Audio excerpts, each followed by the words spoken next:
name is Wayne Benjamin, but more popularly known as Wild Wayne. There we go. That's me. Where'd you grow up? I grew up in the 7th Ward. 7th Ward, USA, Gentilly area, a few blocks from City Park. Middle America, you can call it. Were there any musicians in your family? None. Zero. What about records when you were growing up? What was played in your house? My dad was a jazz guy, so he listened to a lot of jazz music. But then, it kind of moved toward funk, disco, R&B. And then, hip hop came along eventually. And I remember my first hip hop experience. And it was, my mom used to play cards with her girlfriends or whatever. And one of them brought this record in. And it had this little blue face on it and looked like this centipede type thing on it. And it was the first Sugar Hill record.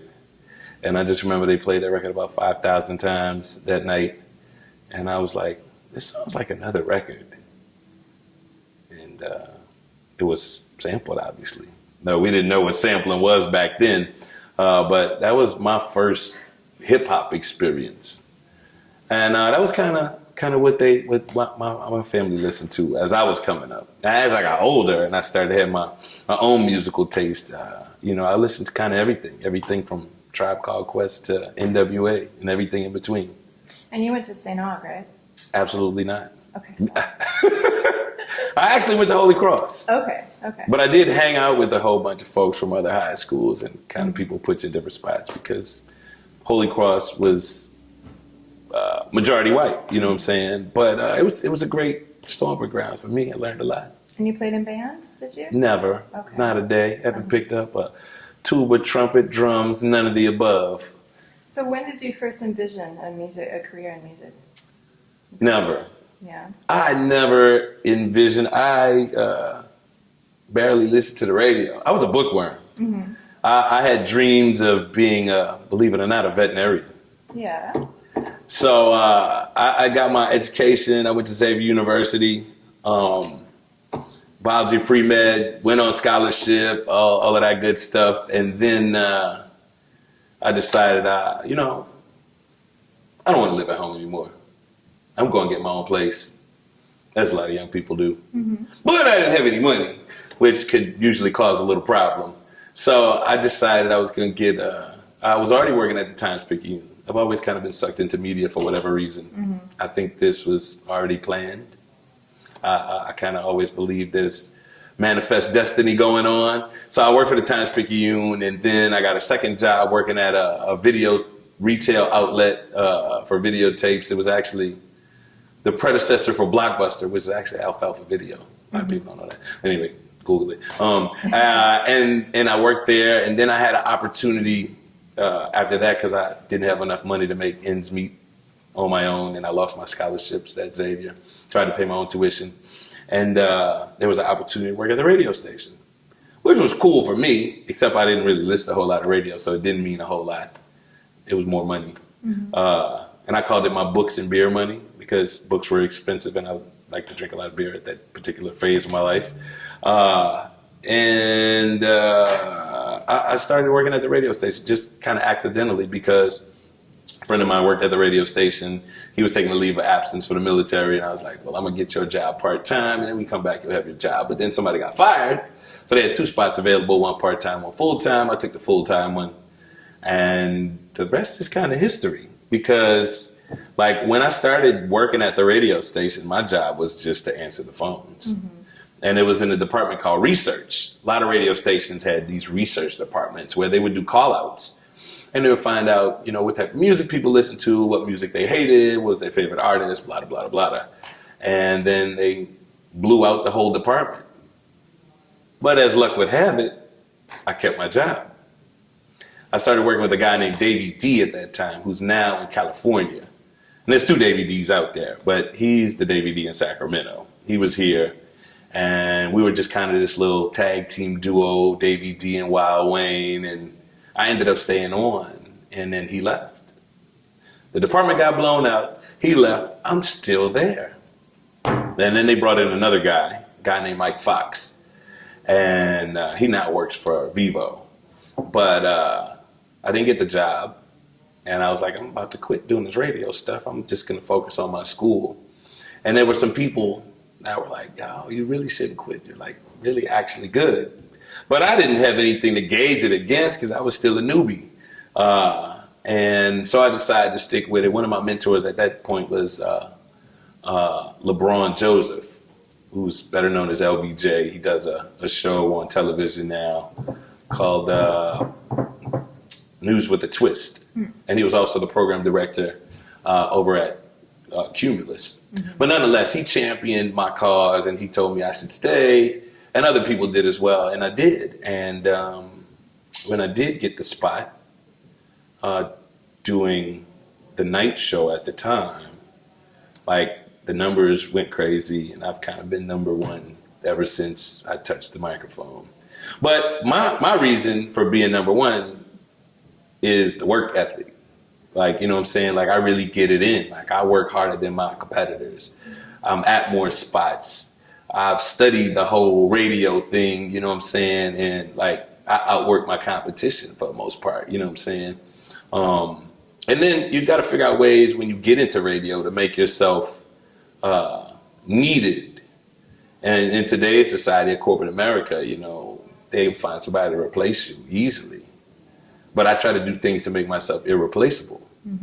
And it's given me longevity from that standpoint. I do a lot of community stuff, which gives you longevity. And I've done this for 20 plus years at this point, which is unheard of. And at the same station, for a lot of DJs or on-air talent, it's transient. You know, you might be somewhere for 3 to 5 years and you move to another market. But for me, like, it didn't happen that way. And once again, I still think it's manifest destiny. It's predestined because, like, when my 5 years came up, when it would have been the normal transition to another market, like, I had other offers.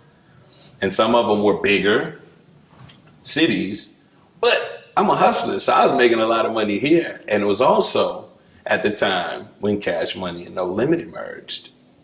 So New Orleans became the mecca for music, and I was sitting on the throne. So it really didn't make any sense for me to go anywhere because everybody had eyes on me. It's kind of like it'd have been a throne that was empty and somebody else would have just walked into an easy job because, like, all the groundwork had been laid. Like, musically, you know, the early music we played on air, like everything from Rebirth, you know, I'm gonna say them because they changed the whole brass game by incorporating R&B and hip hop elements into brass. The bounce music, you know, we kind of debuted all of that stuff, the DJ Jimmys and Tuckers, you know, when bounce was kind of spawned at that particular time. Additionally, Radio, your very first show. by myself, Yep. I do. Okay. It was a disaster. Tell me about it. So, my first show on radio was a night shift, a late night shift, like probably after midnight. And the whole reason that I even had an opportunity to get my solo shot was because another employee had got fired. And it was a whole little situation, but they got fired. So the program director at the time, who was Jammin' J. Michaels back then, he was like, you ready? You ready, homie? And I was like, my mouth said yes, but my brain said no. But my mouth answered first. So I said, yeah, I'm ready. So I got on the air that particular night. And our slogan at that particular time was more music, more money. And it was kind of based after one of the Wayans movies or something like that at the time. And what year would this have been? Maybe 93 or so, 94, up in that area. Okay. And so my first night on the air, I was amped, I was pumped, I was ready. And I got on the mic and the song was coming to an end and it was time for me to talk. And I was like, more music, more money. And nothing came out.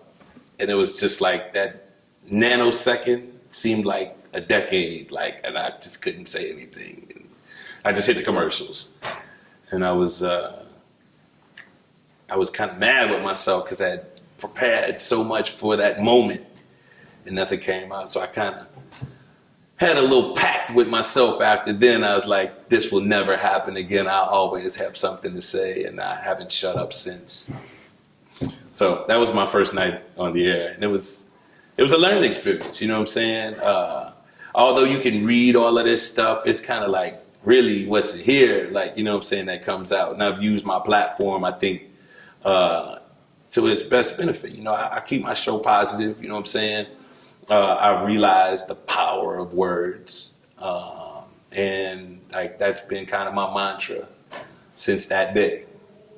9 o'clock props was a very big deal to a lot of people. Mm-hmm. Tell me about how it came about. So it's a, hey, you, what's your name? You're on the radio with your boy Wild Wayne.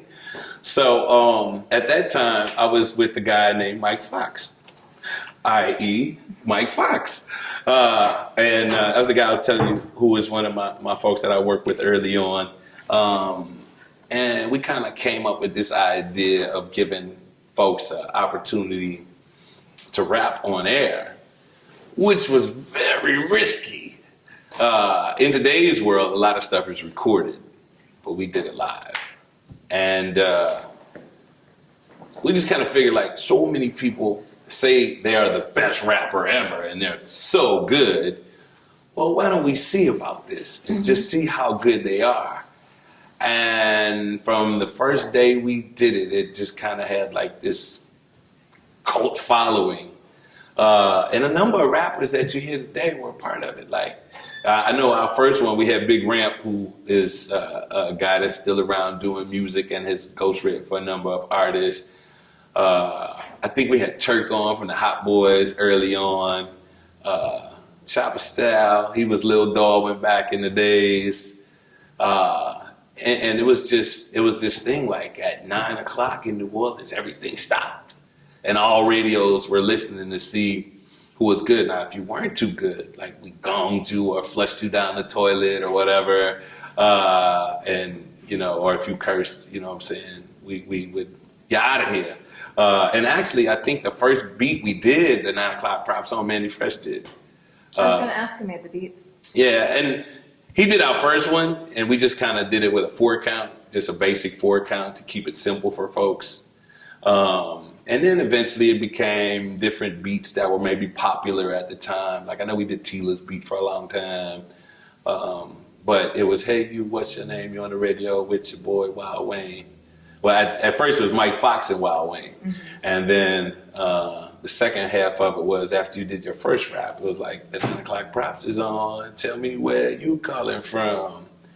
And then they would spit about their area or ward or their neighborhood. And it was crazy because in hindsight, like it kind of spread around the country. Like other markets did it too.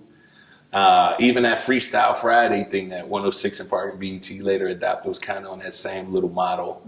Mm-hmm. And we used to do 4 people at first, and then it went down to like 2 people kind of battling. And it was just really good stuff. Like I said, the city paused, and I never really realized it until later on. People were like, man, you know, you cut down crime in the city. I was like, really? And they were like, because everybody stopped. They wanted to hear who was either the next coldest rapper or who you were going to rag on, you know what I'm saying? So that's kind of how that whole thing started. And it kind of stopped when Katrina hit because there weren't that many people in the city when I came back. And there weren't that many rappers in the city. How soon did you come back? So I snuck back into New Orleans early because I knew some people. And I had to go check on my properties and some different stuff like that. And I came back like the first opportunity, like about 2 or 3 weeks after it happened. Mm-hmm. I really probably wasn't supposed to come back, but I actually moved back in early 06. And, you know, in that interim period, like I didn't do any radio because it was like the world was gone. Like New Orleans is where I was born and raised, you know what I'm saying? So for me, like my whole existence was gone. It was like you could lose a girlfriend, somebody could steal your car, your house could burn down. Those are all terrible things. But to lose like your whole city, like all the people that you were connected with, all the businesses that you work with, all your family members are gone. And then there was no plan. So nobody really knew what was next. I wasn't trying to go move to Baton Rouge. No knock on Baton Rouge, but it's not New Orleans. So during that interim time, like for me, I'm a hustler. So I went to other radio stations and I would do commercial production for clubs and all kind of stuff from Atlanta to Dallas, all across the South. And people paid me for that. Then I started doing a night in Houston, a club night. Me and a guy named Sporty, and not Sporty T, but another guy named Sporty. And it was called 504 Fridays. It was at Club Maxie's on Westheimer in Houston. And the first night we did it, it was called the New Orleans Reunion. And I invited a number of artists that everybody from New Orleans knew. And we did like 1,500 people. It was crazy. It was a madhouse.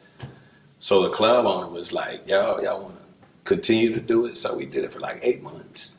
But what we did was, with that whole thing is, we brought people together from New Orleans because in Houston, you know, chopped and screwed is king. Or, you know, they have their own staple of Texas artists that everybody kind of rides for out there. But New Orleans artists weren't feeling that. New Orleans listeners were not feeling that either. So we did a number of commercials on the box out there. So people thought I was on the air out there. People were able to hear. We had street teams out there. And it took off. Like every week was like 1,000 people. But we had New Orleans DJs. We had DJ Black and Mild.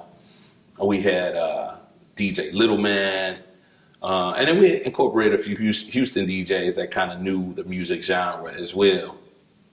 But the big deal about it was we brought in all those artists that folks from New Orleans were longing for. So we brought in all the bounce artists, the Cheeky Blacks. We brought in Mia X. We brought in Mr. Magic. We brought in Rebirth Brass Band. We brought in all of those elements that were uniquely New Orleans, whether it be straight rap, No Limit artists, Cash Money artists, hip hop, bounce, the brass, and it was crazy. It made people feel at home, and we did very well for a long time with it. That was my way. And then we started actually a mixtape series too. And it was called 504 Radio. Me and DJ Chicken. And we did those for the same reason, because most New Orleanians lost everything. Whatever they took with them is all they had. They probably didn't keep up with that, being shipped to different areas and the whole transition period.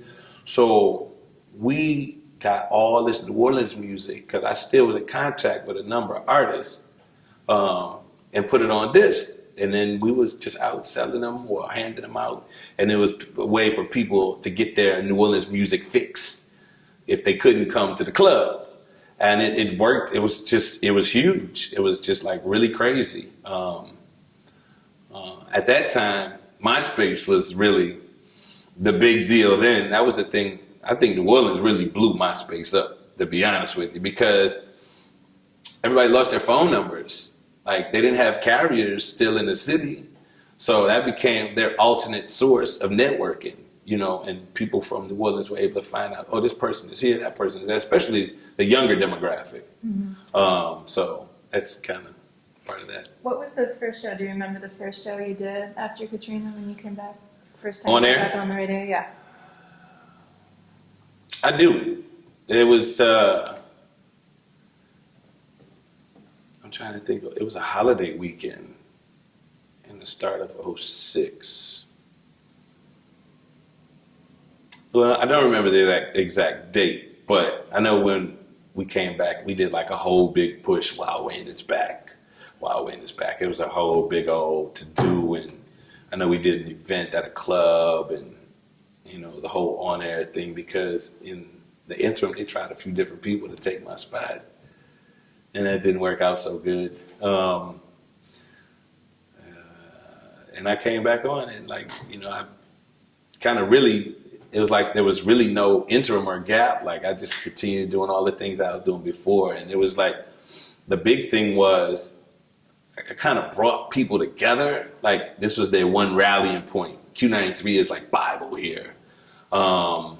Because of all the stuff we had done community-wise prior to Katrina, as well as all on-air music and just tying everything that was happening all the time. This was their one rallying spot, Q93. And we had such a strong signal. You could hear us in all of these different places. We have 100,000 watt station. So how long was it down? Do you know? When did it come back up? Q93 actually wasn't down very long because we still had affiliates in Baton Rouge. Mm-hmm. So we were able to still get our tower back up and broadcast from another stick in Baton Rouge. But at that particular time, it wasn't like straight Q93. We did this United Radio thing, which was news and a little bit of music and stuff. Mm-hmm. So it wasn't the same during that period. But it was on. But it was on. Mm-hmm. And then when I came back, there was something that I noticed was that information was not being shared equally, in my view. Mm-hmm. And based upon the fact that I think different people digest information differently.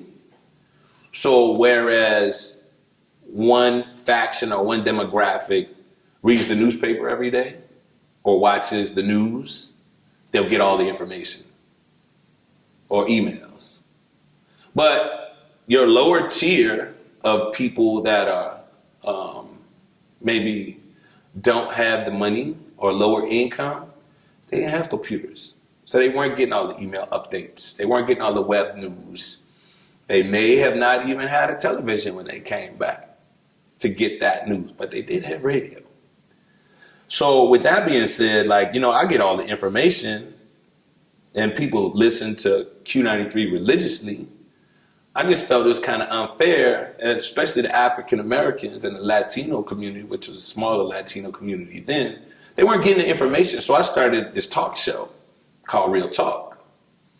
And we're a music station, so the powers that be weren't really with this whole talk business because we're a music station. And that's understood, but I was like, I'm going to do it anyway. And I did it, and it was like a cult following for that. Because people would call in and just talk like about crazy. Uh-huh. So it was me disseminating all the newest, latest information in the rebuild, as well as getting the opinion of people. And a lot of times in New Orleans, folks felt like we were undereducated, especially the African Americans in the city. But the minds were huge. Like, they were very bright minds. And if you can decipher what some of the people were saying, they were saying the same thing that highly educated people were saying, mm-hmm. just in their own vernacular. So I was kind of I was the point B between A and C. I got the information, I gave it to the people that needed to it, and I gave them a voice. So it was huge, and it ended up spawning off into a dedicated show for talk.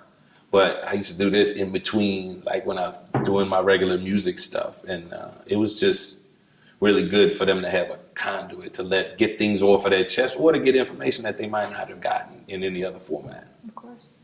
We were talking before off air about Bobby Marchand. You remember the first time you met him? Wow. Bobby Marchand used to do these gong shows that were huge. It was iconic. Like, people would go to these gong shows, and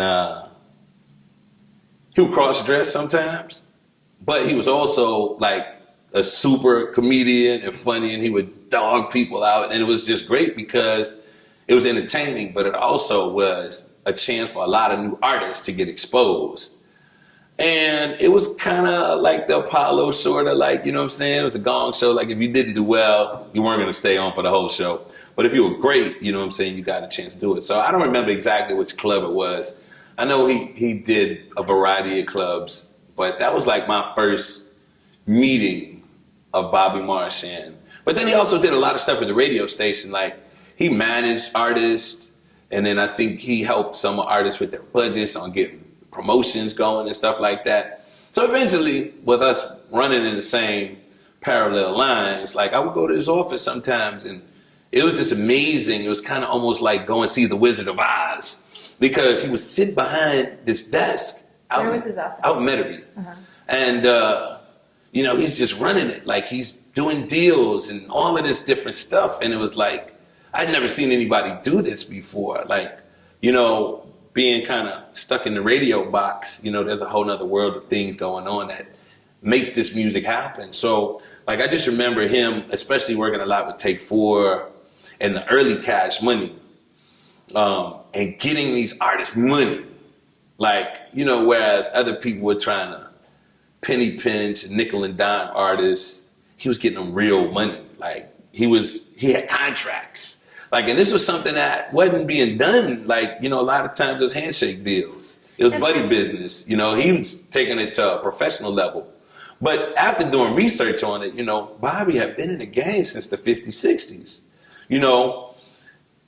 I was amazed when I did my research on him because, he was influential in the likes of Little Richard, you know what I'm saying? And a lot of that whole sound of that era was based upon what was happening in New Orleans.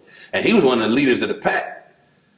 And he was a cross-dresser too, but he had these crazy shows and I didn't realize he had charting records and all of this stuff in his era, but he brought that forward because he had relationships around the country. So those promoters, they might not have been still doing that whole Stax era records, but they were still promoters with clubs, and they would call on him or he would call on them to get these artists out there. And I know he was getting Cash Money in places that was unheard of for New Orleans artists. The only other artists that had, from a hip hop standpoint, that had any measure of success of that level were like Gregory D and Mannie Fresh, because they were like really the first big group, label, deal, all of that stuff. So Bobby was instrumental in making Cash Money what it was. He was instrumental in taking Take 4 to that next level. So I was just sitting there and watch the wizard at work, and it was interesting to learn. It was also interesting to see the reverence when people would come in and have to get stuff done and would rely on his word. And he had these outlandish ideas that we thought were outlandish at the time, but then other big labels started emulating record release at record stores and all of these different things. He was a piece of work. I'm picturing him like behind a huge desk, like smoking a cigar.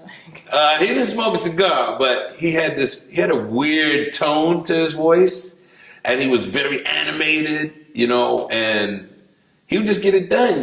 I had seen him at the time, like people were offering him Cash Money, like certain amounts of money, and he was like, you know what, and just hang up on it because it was like an offer that was like beneath them at the time, and they were still fledgling artists, but whatever reason, he knew that they were going to be big, and they were. I just remember him like sitting in the office. He was booking them like in Detroit and in the Midwest and all of these places, and I just thought that was crazy because I just thought they were like neighborhood music, but it had already started to bleed out, and they were making money. It seems like there's always been a kind of freedom, at least on stage or for people who are known in New Orleans, unlike other places. With sexual identity or whatever else, there seems to be a little more performative freedom here maybe than elsewhere. Like, I'm not sure how many other places somebody like Bobby would have been just kind of accepted as, and not that there wasn't any discrimination, I'm not saying that, but it seems like there's like a space that people allowed. I mean, is that true, you think? It absolutely is. And I think it's not just the music, but it's just, we're accepting people in New Orleans. And we are very diversified, you know what I'm saying? And it goes back to that era, Bobby, and there was also an artist named, I think, Escarita.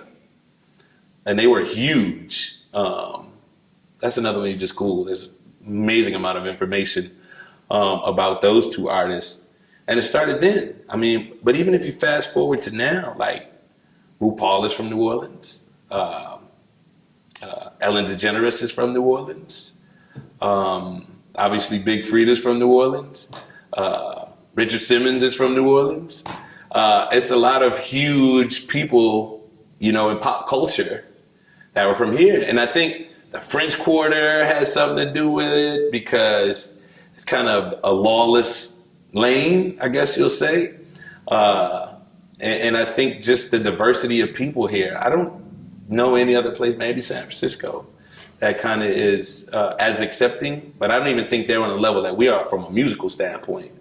And it's amazing because, you know, we see it as norm, you know, and I think maybe that's part of it. In other places, it's a sideshow. But for here, it's kind of the norm. You know, people just really accept it. I can't explain it. You were a pallbearer for Bobby Marchand. Tell us about the funeral. What neighborhood was it in? Do you remember what band played?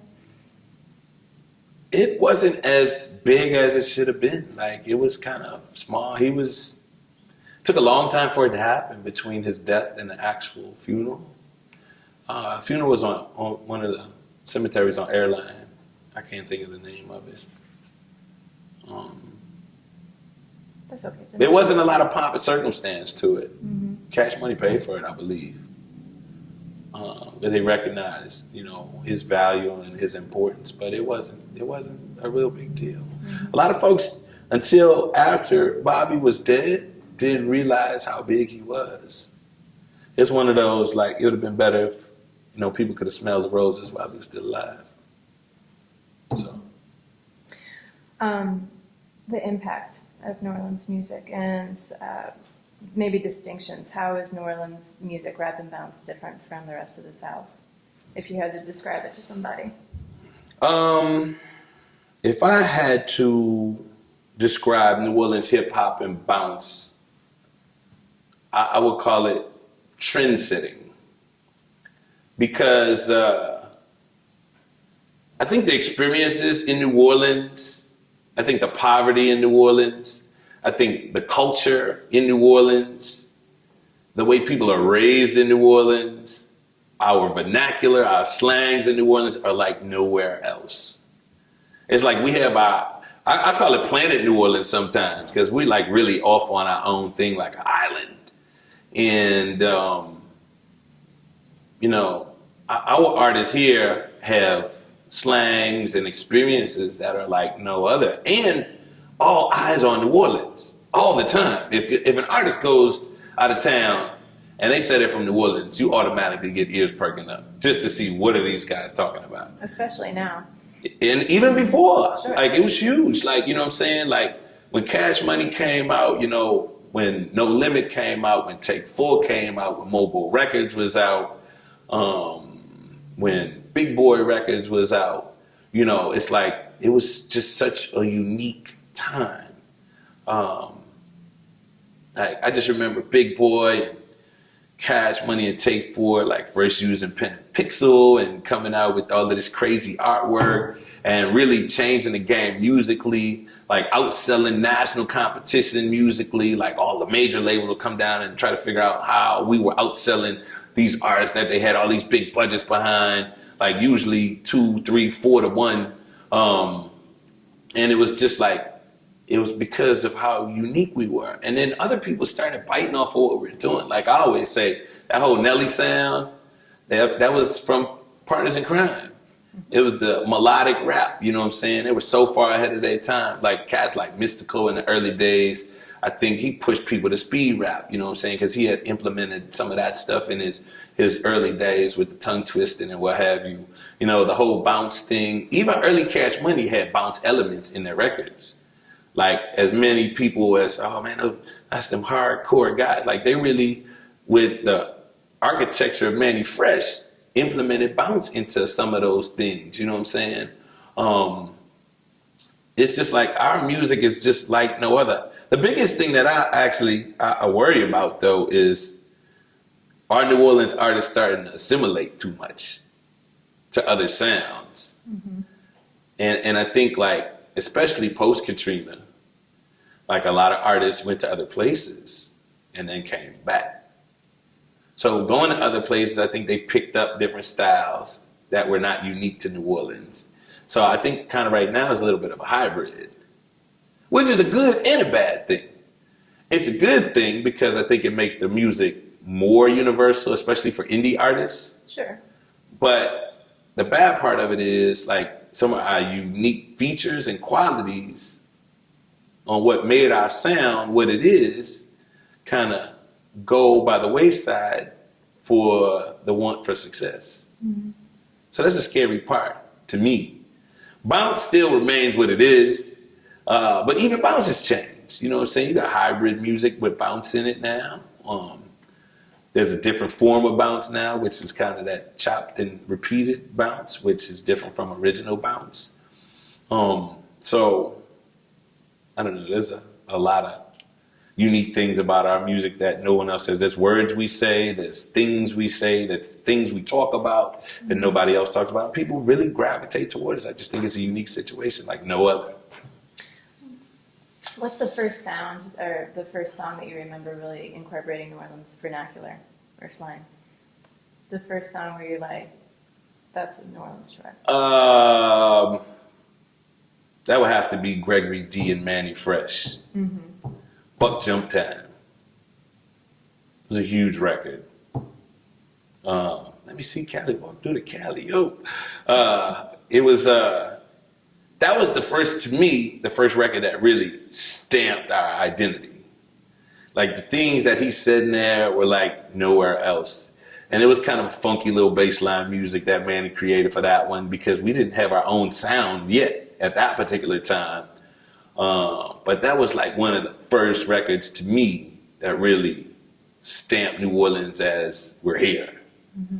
And there was some other records before that because obviously you had the Ninja Crew that did stuff, you know, in advance and New York Incorporated.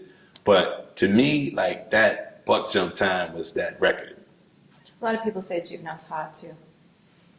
But that was years later. That was years later. That was like almost another rap generation later. Mm-hmm. You know what I'm saying? But before like the record that stamped Juvie was Soldier Rag. Mm-hmm. Like that was the record that really everybody kind of, and there was another version of Soldier Rag because it was done before Juvie was with Cash Money with more of a hip hop feel to it for Soldier Rag. Mm-hmm. I remember doing shows with Manny early in the game and with Cash Money. But when Juvenile was rolling out with that Soldier Rag, we used to do this club on, we used to do Mr. B's, which was in the 17th, and that was over not far from Xavier. It was an old bank that had converted into a club. We did a whole bunch of artists there. I just remember so many artists. That was like their first shot. And then we did another club on Elysian Fields. I just remember them doing Soldier Rag and having to do it 2 or 3 times during the show because it was just that hot. You know what I'm saying? But Soldier Rag was definitely a definitive record. But that Buck Jump Time, man, that was the one. What about Soulja Slim? Why do you think that he is so revered as he is? Partly because we lost him so young, but we lose a lot of people so young. Wow. Magnolia Slim. He was real young, actually, when he first kind of came off the porch, as they say. And, you know, he rocked a lot of courtyards in the Magnolia. He was kind of like, he was with Hype Enough Records at first.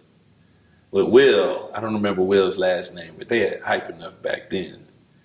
And I just remember that You Got It, I Wanted record was like with these crazy synth bass line synth, the Funky Worm synth I think they used on it. And it was just like this mesmerizing, hypnotic record. And everybody kind of gravitated toward that record. And he did a lot of uptown shows at that time. And then I just remember, like, I used to do this club called Rumors in the Ninth Ward. He kind of bridged the gap uptown, downtown, which was kind of oil and water for such a long time. Like, and his music was street. It was the embodiment of street. And his rhyme flow was different from anybody else at that particular time. He also was a big guy. He was like over 6'2", 3'4", you know what I'm saying? He was young at the time. He was slugged up. He was T's and R's, you know what I'm saying? He was all of those things that everybody kind of looked at as like, that was that thing at the time. especially for the youth of that period, especially Uptown youth. And then he had opportunities to be on the big labels and turn them down. Like, P tried to sign him, and he didn't even go. Like, KL, man, he used to go out here at PSUs. He didn't even want to go. He was like, I'm the king of this pond. You know what I'm saying? And then I know Cash Money was trying to get at him as well. And, you know, I remember a time he got kidnapped and all kind of craziness going on, but it just made that folk hero status even bigger. Like, you know what I'm saying? And the things he said were like nobody else was saying in their raps. Like what? Give me an example. And I want to tell you right now, It's okay. but it's not going to come to my mind. But there was the one record where he talked about, soldier life mentality. Mm-hmm. I think that one kind of sold it up because it was almost like Pac. And Pac was huge. He was like almost New Orleans Pac at the time because he was saying all the things that people thought, but nobody had put it to prose. So Why was there so much Soulja stuff? I mean, you know, No Limit stuff, Soulja Slim, Soulja Rags, like, you know, this was just an aesthetic here. And a lot of people were using words that people were using. Where'd that come from? I'm going to have to put it to KLC because it was Magnolia Slim before it was Soulja Slim. Mm-hmm. Soulja Slim was after he got to No Limit. But it was that drum pattern and the hi-hats and snares that KL kind of had this textbook thing that he did with it. Marching band. And it was similar to a marching band, but it was also like a military cadence, if you really break it down. And I think that's kind of where that whole soldier thing came from. And then the shoes too. The Reeboks were called soldiers at the time.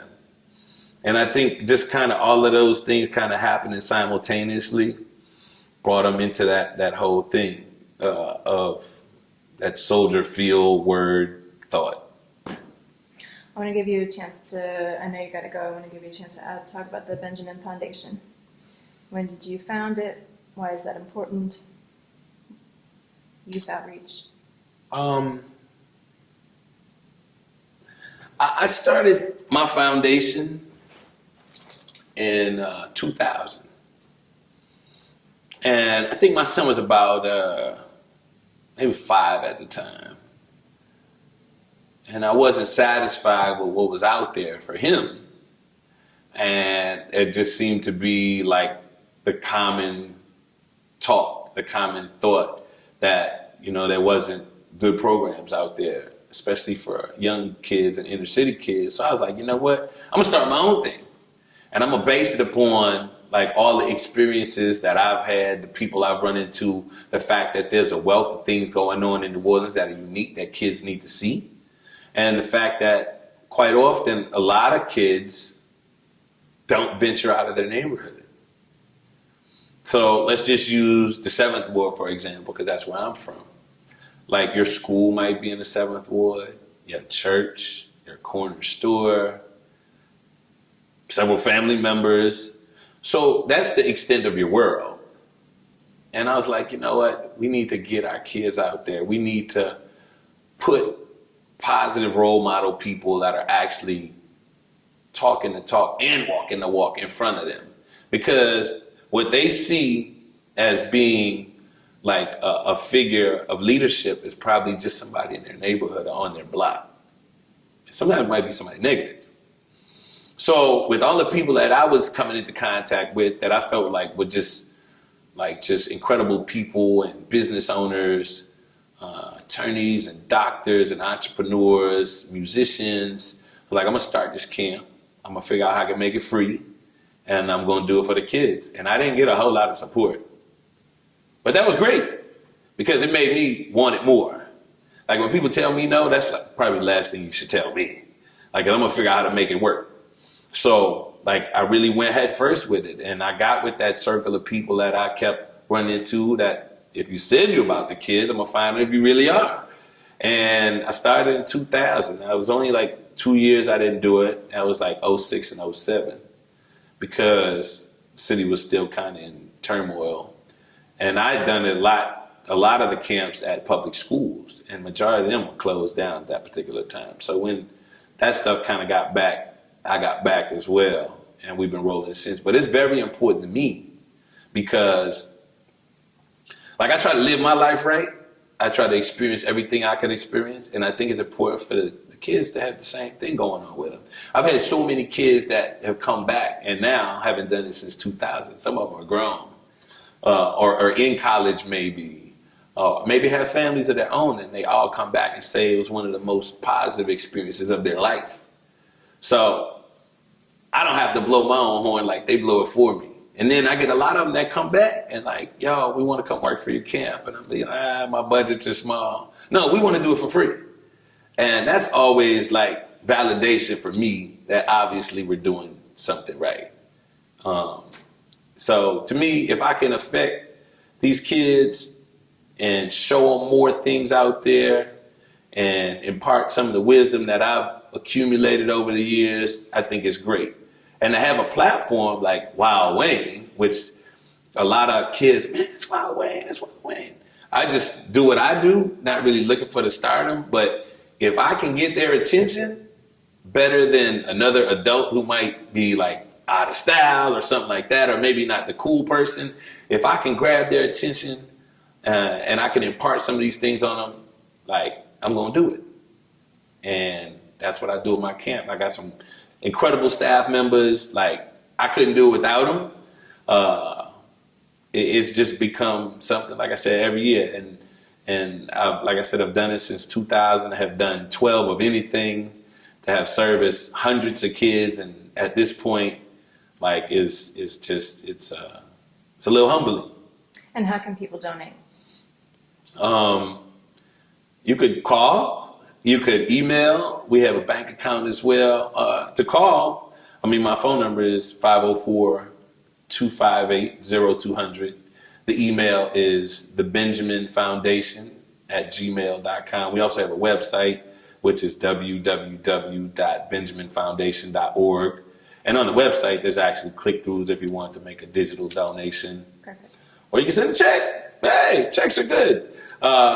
We just we want to keep doing it. Every time I've kind of been like despondent about it, or I feel like, man, I'll never get the funds to make this work, it happens.